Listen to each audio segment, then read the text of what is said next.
इस देश के 5 राज्यों में विधानसभा का चुनाव चल रहा है, जिनमें 3 में आज मतदान हो चुका है।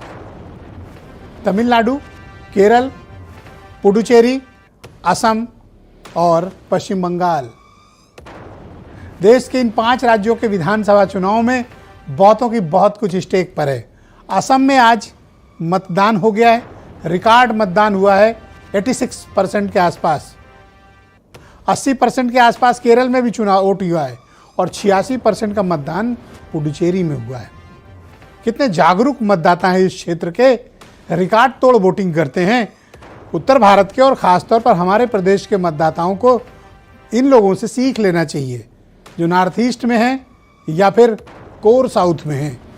मतदान के प्रति और अपनी सरकार चुनने का इनका जो रुख है वो काबिल तारीफ है।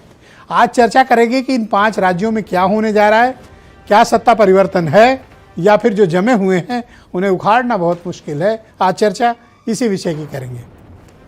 बहनों भाइयों, इस देश में सबसे खूबसूरत राज्यों में चुनाव चल रहा है और उन चुनाव का थोड़ा हिंदी भाषी क्षेत्र में थोड़ा कम अहमियत मिल रही है, जबकि अहमियत इनकी राजनीतिक तौर पर बहुत ज़्यादा है। लेकिन इनकी चर्चा वैसे नहीं हो रही जैसे उत्तर भारत के राज्यों में जब चुनाव होता है। हम एक एक करके आज आपको 5 राज्यों की तस्वीर बताने वाले हैं।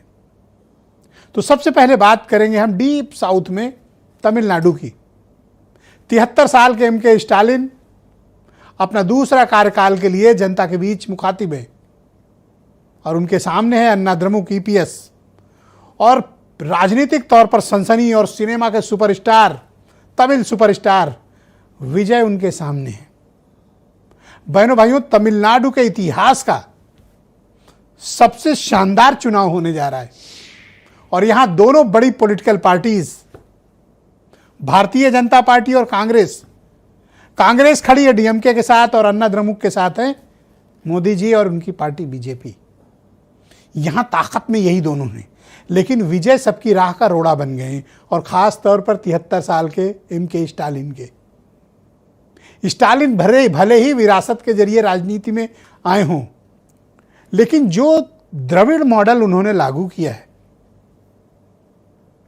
पूरे तमिलनाडु के भीतर और डायरेक्ट बेनिफिशियरी स्कीम्स चलाई हैं, डीएमके की लोकप्रियता आसमान पे रही है। कैसा भी माहौल रहा हो, लेकिन डीएमके ने तमिलनाडु के भीतर अपनी ताकत दिखाई है। लेकिन अब उनकी राह में ये 2 बड़ी पार्टियां रोड़ा बनी हुई हैं। आसान नहीं है इस बार उनके लिए विधानसभा के चुनाव में दूसरे कार्यकाल तक पहुंचना,